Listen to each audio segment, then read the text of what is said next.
Magandang araw sa lahat. Tawagin niyo na lang po akong Charlie. Isishare ko lang po sana itong nangyari sa amin nang mag-road trip kami taong 2019. Bago pa mag-pandemic at mag-lockdown noon, ay naghuling hirit pa kami ng mga kababata ko na mag-road trip dahil mula noon, yun na yung paborito naming ginagawa. Napagkasunduan naming mag-road trip sa Marilake para dayuhin ang kanilang zigzag road. Napag-usapan na mag-uumpisa kaming bumiyahe bandang alas 3 o alas 4 ng hapon dahil may kalayuan ng Marilake mula sa amin at nasa 2 hanggang 3 oras ang biyahe bago makarating doon. Sinadya talaga naming agahan para magkaroon pa kami ng oras maghanap ng kwartong pwedeng rentahan dahil plano namin mag-overnight noon.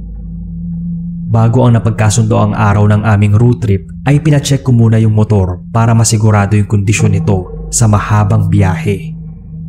Inihanda ko na rin ang mga gamit at mga babaunin ko para sa road trip. Sumapit na yung araw na napagkasundoan naming magbabarkada at agad na akong pumunta kung saan kami magkikita-kita. Nagulat pa ako nang ang 2 sa mga tropa ko ay angkas ang kani-kanilang mga jowa. Dahil hindi ko alam na isasama pala nila ang mga yon sa road trip namin. Nang makumpleto kaming lahat ay agad na kaming umalis. Takbong pogi lang ang ginawa namin dahil mas importante ang kaligtasan ng lahat, lalo na at marami kaming kasabayang sasakyan sa daan. Alas 7 na nga noon ng gabi nang maarating kami ng Marilake dahil na-traffic kami sa daan. Naghanap muna kami ng mauupahang kwarto para sa isang gabing overnight stay namin doon. Agad naman kaming nakahanap, kaya pagkatapos nun, nagpasya kaming maghapunan dahil gabi na rin bago kami lumabas. Nang matapos kami, ay agad nagaya yung mga kaibigan kong lumabas muna para makapamasyal sa buong lugar. Habang binabaybay namin ang daan na animoy bituka ng manok, napapansin namin na parang unti-unti nagkakaroon ng fog. Noong mga oras din na yon, konti na lang din yung mga sasakyan na nakakasabayan at nakakasalubong namin. Nagpatuloy lang kami sa pag-stroll sa daan at paminsan-minsan ay tumitigil kami para kumuha ng litrato kapag may magandang view kahit pa gabi na.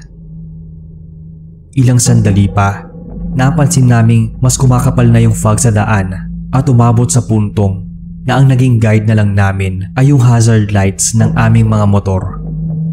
Akala nga namin noon ay nasa Baguio kami.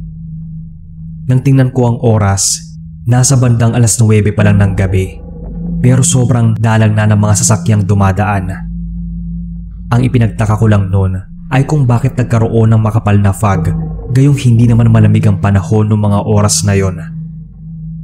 Tumuloy pa kami ng ilang kilometro hanggang sa nagaya na ang isang kaibigan namin na bumalik na dahil masyado ng delikado pag tumuloy pa kami.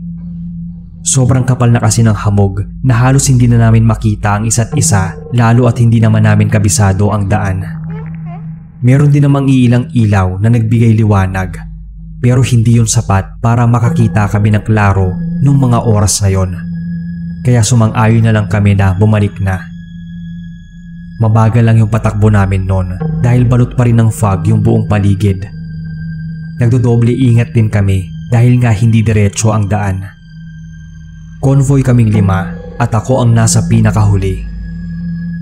Ilang saglit pa ay nagulat ako at mabilis na huminto nang marinig ang biglang pagbusina sa unahan namin, pati yung pasigaw na pagmura ng kaibigan naming si Melvin. Agad kami nagsibabaan sa mga motor at lumapit sa kanya para tanungin kung anong nangyari. Nakita ko yung galit sa mukha niya habang palinga-linga pa sa mahamog na paligid. Nilapitan ko siya at tinapik sa balikat. Saka muling tinanong kung anong nangyari at bigla siyang bumusina at napamura. Saka lang siya tumigil sa paglingon at sumagot sa amin na meron daw isang lalaki na bigla na lang tumawid at muntika na niya itong mabangga. Mabuti na lang at mabilis siyang nakapreno. Bumaling naman siya sa iba pa naming kasama saka nagtanong kung napansin nila yung lalaking tumawid, pero umiling lang kaming lahat. Marahil dahil sa makapal na fog kaya walang nakakita sa lalaking tumawid maliban kay Melvin na muntikan ng makasagasa sa taong yun. Ilang minuto pa kaming nanatili sa lugar dahil pinakalma muna namin siya bago nagpatuloy sa pagbiyahe. Kagaya ng kanina ay mabagal pa rin ang pagtakbo namin dahil makapal pa rin ang fog sa daan. Hanggang sa unti-unti na akong nakaramdam ng lamig na dahan-dahang yumayakap sa akin kahit naman naka-jacket ako. Medyo binilisan ko yung pag-andar ng motor at humabol kina Melvin sa unahan. Doon na ako sumabay sa kanila. Habang patagal ang biyahe namin, napapansin ko na parang walang katapusan ng fog na bumabalot sa paligid. Tinanong ko yung mga kasama ko sa biyahe kung napansin ba nilang puro fog na lang ang nasa paligid. Saka lang din nila napagtanto yun, kaya muli kaming tumigil sa gilid ng daan. Hindi namin pinatay ang mga ilaw ng motor para mas maging maliwanag yung paligid. Habang nag-uusap kami ay may biglang dumaang itim na pusa bago ito tumawid sa kabilang parte ng daan. Lumingon pa nga ito sa amin at parang tumingin ng masama. Doon na raw nagsimulang kabahan yung dalawang babaeng kasama namin. Kaya nag-decide kami na magpatuloy na sa biyahe para agad makabalik sa narentahan naming kwarto. Akmang sasakay na ako sa motor nang biglang may mahagip ang mga mata ko na isang lalaking nakatayo malapit lang sa amin. Agad ko yung tinawag para sana magtanong, pero bigla itong nawala. Tinanong ko yung iba kong kasama kung nakita nila yung lalaki, pero wala naman daw. Nung mga sandaling yon, unti-unti na rin akong nakakaramdam ng takot. Kaya nagmadali na akong sumakay sa motor at agad itong pinausad. At yun din ang ginawa ng mga kasama ko. Patuloy lang yung pagbaybay namin sa daan at ako na ang nasa unahan. Medyo pabilis na rin ang pabilis ang takbo ko habang tahimik na nagdadasal na sana ay maarating kami ng ligtas sa tutuluyan namin. Nang papaliko na kami ay nakita ko na parang unti-unti na nawawala yung fog kaya medyo gumaan na yung pakiramdam ko noon. Pero nang tuluyan kaming makaliko ay nagulat kami sa pagsalubong ng isang lalaki sa amin. Mabuti na lang din at mabilis kami nakapreno kaya hindi namin siya nabangga. Naatayo lang ito sa may unahan namin at meron siyang hawak na mahabang tungkod. Nakasuot din ito ng makapal at itim na jacket at sombrero. Dahan-dahan siyang lumapit sa amin na naging dahilan para kabahan ako. Nang mga ilang metro na lang yung layo niya sa amin ay bigla itong nag-angat ng muka. Kita sa mga mata niya yung galit na para bang nakagawa kami ng matinding kasalanan. Mahigpit kong hinawakan yung gasolinador ng motor at inisip na sagasaan na lang yung taong yon kung sakaling may gawin itong masama. Nagulat kaming lahat nang bigla itong sumigaw ng napakalakas at halos mag-echo na nga sa paligid. Galit na galit ito habang tinataboy kami. Kaya walang sabi-sabing pinaandar ko yung motor at mabilis na pinatakbo. Hanggang sa makita ko na yung bahay kung saan kami nakapagrenta ng mga kwarto. Sa tindi ng takot at gulat ko ay hindi ko na nagawang hintayin pa yung mga kasamahan ko at dali-daling pumasok sa loob ng nirentahan. Doon na kami naghintay hanggang sa mag-umaga at halos hindi kami nakapagpahinga dahil paulit-ulit namin pinag-uusapan yung nangyari. Simula nun ay hindi na kami bumalik pa sa lugar na yon sa takot na makita na naman ulit yung misteryosong lalaki. Ito lang po ang kwentong road trip ko sa inyo, boss. Sana ay mabasa ninyo at marinig ko sa inyong channel.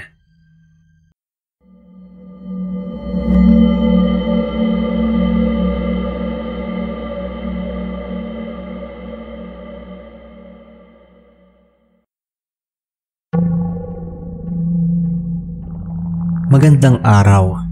Ako si Maeve, nakatira sa Manila. Kwento ko lang po ito experience ko. Isang gabi noon, habang nag-uusap-usap kaming magkakaibigan, ay bigla na lang kaming nagkayayaang gumala kahit paggabi na. Hindi naman strikto ang mga magulang ko, lalo na at kababata naman ang mga kasama ko. Nagplano kaming magkakaibigan na maligo sa dagat dahil ito na lang naman ang time namin para magkasama ulit. Lalo at may kanya-kanya na kaming pinagkakaabalahan sa buhay. Ngunit malayo yung Batangas sa Manila. kaya alas 7 pa lang ng gabi ay gumayak na kami. Balak din kasi namin mag-road trip bago maghanap ng pwedeng tulugan pansamantala. Di rin naman namin nagagawa yon sa sobrang busy sa kanya-kanyang buhay. Madali lang para sa amin magkaroon ng biglaang plano dahil may sasakyan at lisensya naman ang isa naming kasama, kaya kampante kami. Isa pa, yung mga biglaang galaan ang natutuloy kesa sa magplano na nauuwi naman sa drawing. So ayun na nga. Habang nagdadrive yung kaibigan namin, masaya kami nagkakantahan sa backseat. 5 kaming magkakaibigan ang nasa kotse. Habang nagkakantahan sa loob, biglang huminto yung sasakyan sa isang madilim na daanan. Pagtingin namin ay wala namang sasakyan sa harap, kaya nagtaka kami kung bakit siya huminto. Tinanong namin yung kaibigan namin na nagdadrive. Pero ang sabi lang niya, gusto lang daw niya mag-picture muna. Medyo malayo na rin kami noon sa city noong mga oras na yon. Kaya naman napagdesisyonan namin na lumabas lahat. Habang kumukuha ng pictures, biglang humangin ng napakalakas. Nagtinginan kaming lahat. Bigla namang tumingin sa akin yung katabi ko na si Jane na siyang may-ari ng sasakyan. Nagtaka ako noon kung bakit ganun siya makatingin sa akin na para bang nakakita ng multo. Ang laki kasi ng pagkakamulat ng mga mata niya, tapos namumutla pa siya. Natawa pa nga ako habang tinatanong kung bakit ganun siya makatingin. Pero may tinuro lang siya sa may kadilimang parte sa likod ko. Wala din kasing mga bahay ang nahintuan namin, kundi isang bakanting lote lang at mga nagtataasang puno yung makikita. Nagtataka naman akong lumingon sa kanyang tinuturo. Pero wala akong nakita, kundi purong kadiliman lang. Sa sobrang takot nga niya, ay nag-aya na siyang umalis sa lugar na yon at maghanap ng pwedeng matutuluyan muna pansamantala ng gabing yon. Habang nagmamaneho, lumiko siya sa isang bayan. Yun daw kasi ang tinuro ng Waze na gamit namin. Pero nagtaka kami kung bakit wala ni isang bahay ang nakatayo. Isang mini store lang. Ang nakapagtataka pa ay dahil nasa tabi ito ng napakalawak na lupain kung saan may mga krus na atayo at nicho. Napaisip kami noon kung bakit puro mga nicho ang nakapaligid dahil ang akala namin ay isa yung bayan. Habang mabagal na umaandar yung sasakyan namin, napansin namin yung mga tao sa tindahan na nakatitig sa amin. Yung para bang nakikita nila kami kahit sobrang dilim. Nakakakilabot. Ipinagsawalang bahala na lang namin ang naramdaman dahil ang nasa isip lang namin ay makapagpahinga at makaalis na sa lugar na di namin alam kung saan. Pero habang tinatahak namin ang daan ay napahinto si Jane dahil yung nasa harapan namin ay dead end na. Kung titingnan sa umpisa ay puro lang ito puno sa paligid at mga nagtataasang halaman. Pero kung tititigan mong mabuti, may malaking gate na sa tingin namin ay abandonado na. Di ko maipaliwanag yung nararamdaman ko noong mga oras na yon. Nagtaasan na ang mga balahibo ko sa batok at pairamdam ko mayroong nakatingin sa amin. Nilibot ko yung tingin ko sa lugar pero walang ibang tao. Dali-dali namang inatras ni Jane yung sasakyan para makaalis na sa lugar na yon. Makalipas lang ng ilang minuto, napapansin namin na bumabalik kami doon sa lugar. Ang pinagkaiba lang ay wala lang tao sa tindahan at pati na rin ang ilaw nito.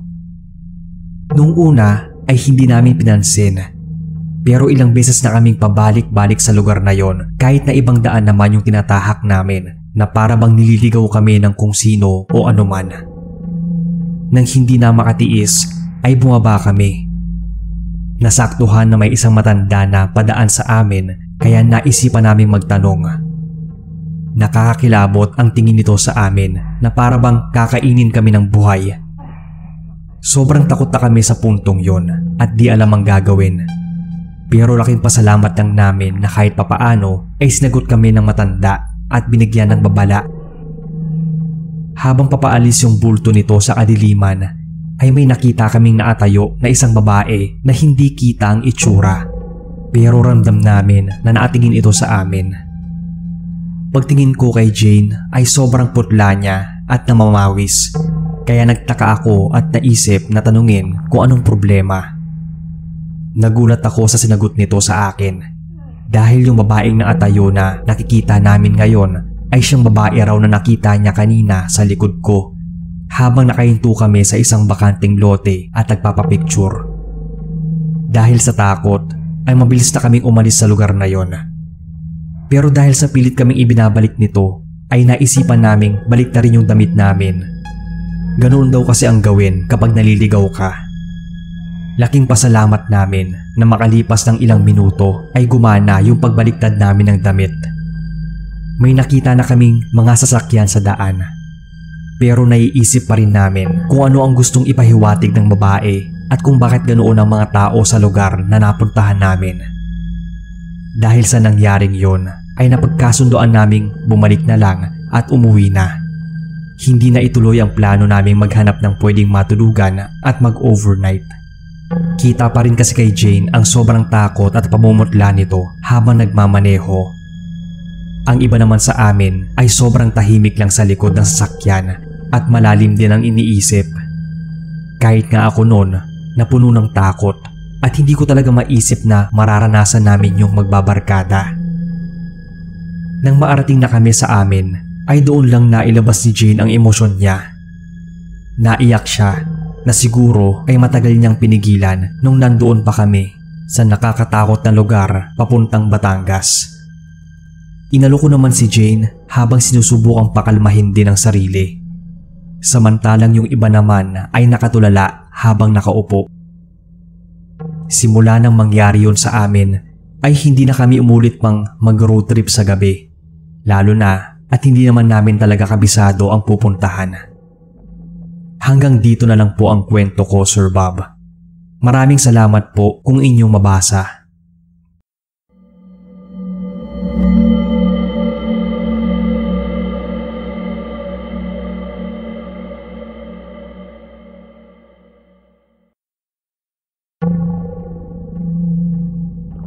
Hello po sa lahat. Ako si Yoli. Share ko lang po tong experience ko. Mahilig po kasi akong bumiyahe o mag-road trip noong teenager pa lang. Ikukwento ko lang sa inyo yung isang beses na namasyal kami ng boyfriend ko noon at kung ano yung nangyari sa amin.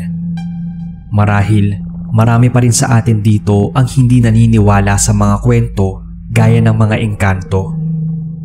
Noong teenage years ko, sobrang nakahiligan ko noon ang road trip, pag-stroll at pamamasyal sa kung saan. Nagkataon noon na nagkaroon ako ng boyfriend na mayroong sariling motor. Kaya ang ginagawa namin noon ay panay road trip kami lalo na kapag walang pasok kinabukasan. Isang gabi noon, habang nakatambay lang kami sa bahay, ay nagkayaan kami mag-stroll saglit ng boyfriend ko. Road trip sa gabi. Masaya kami nagkukwentuhan ng boyfriend ko habang sakay ng motor niya. Wala kaming eksaktong lugar na pupuntahan pero patuloy lang ang pagtakbo ng motor. Medyo malayo-layo na kami sa bahay noon at napadaan kami sa isang puno ng balete na nasa gilid ng daan. Sa may Quezon Province po pala kami. Nang makalagpas sa puno ay wala sa sariling nabuksan ko yung usapan tungkol sa mga puno ng balete. Nakatatak kasi sa isip ng mga tao na pinamamahayan ng kung ano-anong elemento yung puno. Patuloy pa rin yung road trip namin hanggang sa nakaramdam na ako ng pangangalay. Kaya nag-aya na akong bumalik at umuwi na. Nang pabalik na kami, dumaan muna kami sa isang tindahan at bumili ng pagkain. Saka nagpatuloy sa biyahe. Nang malapit na kami sa puno ng balete, naramdaman ko yung paglamig ng hangin. Lalo na at wala akong suot na jacket noon. Unti-unti ring humihigpit ang pagkakahawak ko sa bewang ng boyfriend ko dahil sa kaba. Lalo pa nang mapatingin ako sa mismong puno at parang may nakita akong babaeng nakatayo doon. Mariin kong pinikit ang mga mata ko at sinubsob ang muka sa likod ng boyfriend ko nang makitang dadaan kami sa puno. Pero napaangat ako ng muka nang biglang namatay yung makina ng motor at nataong nasa harap na kami mismo ng puno. Pilit kong pinapakalma yung sarili ko habang sinusubukan naman ng boyfriend ko noon na muling paandarin yung makina. Pero kahit anong pilit niya ay hindi pa rin ito umaandar. Bumaba kaming dalawa, saka niya tinulak ang motor sa gilid ng daan at sa lilim mismo ng puno ng balete. Pilit kong kinumbinsi ang sarili ko noon na huwag makaramdam ng takot dahil kasama ko naman yung boyfriend ko. Kahit papaano ay maliwanag naman sa paligid dahil sa mga ilaw na nasa poste. Sinubukang ayusin ng boyfriend ko ang motor habang ako naman naghahanap ng pwedeng maupuan.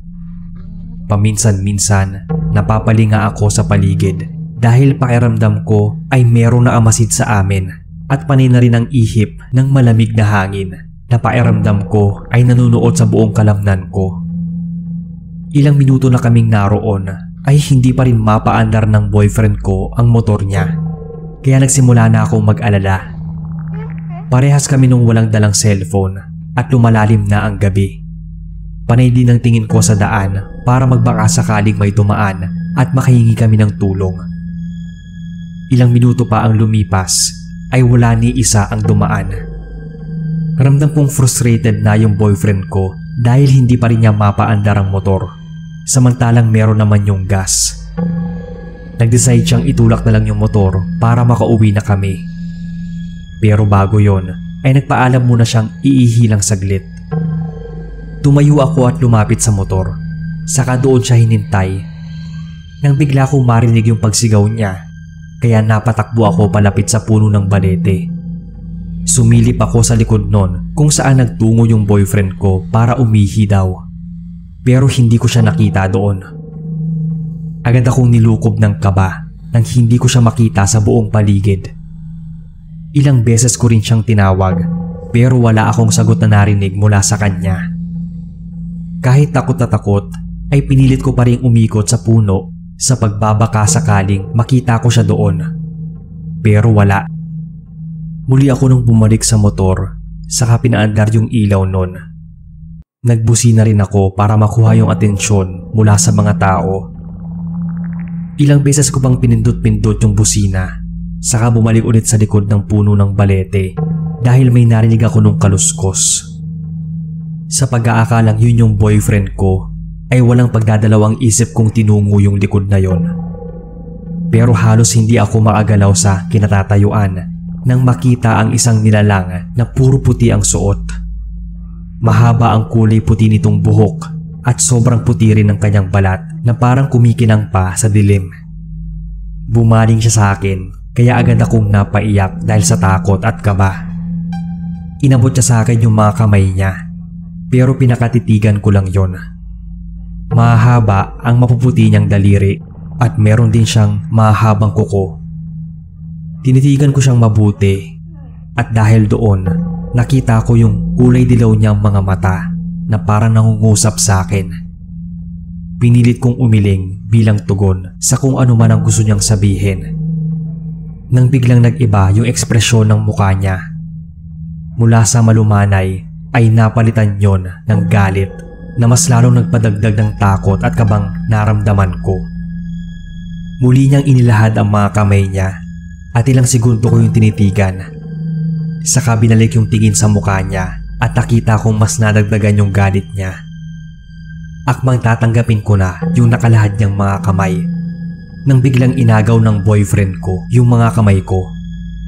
Nagulat pa ako noon sa bigla niyang pagdating at hindi ko alam kung saan siya nanggaling. Napaiyak ako nung mga sandaling yon at gusto ko nang sumigaw para humingi ng tulong pero hindi ko magawang magsalita. Para akong biglang nawala ng boses dahil sa takot. Mahigpit niya akong niyakap saka sinubukang hilahin paalis sa lugar na yon. Pero di ko magawang igalaw yung mga paa ko, yung para ba akong napako sa kinatatayuan. At naramdaman ko din na parang unti-unti akong nawawalan ng lakas, dahilan para dahan-dahan akong mapaupo. Nagulat naman ako sa biglang pagsigaw ng boyfriend ko at sinabing kailangan ko nang tumayo para makaalis na kami doon. Pero kahit anong pilit ko ay hindi ko pa rin magawang igalaw yung mga paa ko. Mas lalong bumuhos yung mga luha ko nang makitang papalapit na sa amin yung nilalang na merong nakakasilaw na anyo dahil sa sobrang puti. Hindi ko matukoy kung isa ba siyang engkanto o tamawo o kung ano man. narinig ko rin yung sunod-sunod na pagbumura ng boyfriend ko habang patuloy na lumalapit sa amin yung puting nilalang na yon. Pumulot pa nga ng bato yung boyfriend ko, saka pinagbabato yon at tamaan sa bandang tuhod. Dahilan para mas magalit ito sa amin. Mabilis lumapit sa akin yung puting nilalang at bigla akong hinila sa braso. Dahil sa ginawa niya, doon lang ako nagkaroon ng lakas para sumigaw at humingi ng tulong. Agad naman hinila ng boyfriend ko yung isa kong kamay. Ilang sandali pa kami nagkahilahan hanggang sa bitawan ng nilalang yung braso ko at bigla na lang itong tumalikod sa amin at mabilis na nawala sa paningin namin. Habol hininga ako noon habang nanginginig pa rin ang buong katawan dahil sa takot. Patuloy pa rin ako sa paghagulgol.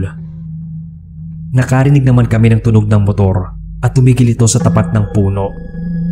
Para akong nabunutan noon ng malaking tinik nang mapagtanto na kuya ko yung dumating. Pilit akong tinayo ng boyfriend ko, saka inalalayan sa paglalakad papunta sa kinaroroonan ng motor niya at ng kuya ko. Nang makita ko siya ay agad akong tumakbo sa kanya, saka siya niyakap ng mahigpit. Muli ay napaiyak ako noon. Bakas kay kuya yung pag-aalala kaya napayakap din siya sa akin ng mahigpit. Ilang minuto pa hanggang sa tumigil na ako sa pag-iyak at kumalma. Tinanong niya kami kung anong nangyari. Pero imbis na sagutin ang tanong niya ay sinabi ng boyfriend ko na ayaw umandar ng motor niya. Agad naman niya yung sinuri at sinubukang paandarin. Nagulat kami nang biglang umandar yung motor sa unang beses pa lang ng pagbadyak ng kuya ko. Tinanong niya yung boyfriend ko kung kaya daw ba niyang mag-drive para makauwi na kami. Agad naman siyang tumango. Kay kuya na ako umangkas nun. Mabilis ang pagpapatakbo niya ng motor hanggang sa maarating na kami sa bahay. Sinalubong kami agad ni na mama at papa na bakas sa muka ang pag-aalala. Yumakap ako sa kanila at napaiyak. Pinakalma ako ni na papa at sinubukang kausapin. Pero patuloy pa rin sa panginginig ang katawan ko dahil sa takot. Hindi ko na nagawang sumagot sa kanila, kaya yung boyfriend ko na lang yung kinausap nila. Ikinuwento niya ang lahat ng nangyari sa amin. Doon ko lang din nalaman na hinila daw pala siya ng nakakatakot na nilalang na yon papasok sa puno ng balete na ikinagulat niya kaya hindi siya nakapanlaban. Nagulat din daw siya dahil hindi niya inaasahang meron palang daan papasok sa mismong puno na yon. Simula ng gabing yon ay hindi na ako sumasama pa sa mga road trip lalo sa gabi. Habang mas lalo pang lumaki yung puno ng balete na yon sa gilid ng daan. Walang naglakas ng loob na putulin yon dahil sa takot na magantihan ng mga elementong nakatira sa punong yon kapag nasira ang kanilang tahanan. Hanggang dito na lang po ang kwento ko. Alam kong marami pa rin ang hindi naniniwala. Hindi ko na sila pipilitin. Pero para sa akin, totoo ang mga engkanto, tamawo o kung ano man ang tawag sa mga yon dahil nakita mismo yon ng dalawa kong mga mata. Salamat po sa oras, Sir Bob, at God bless.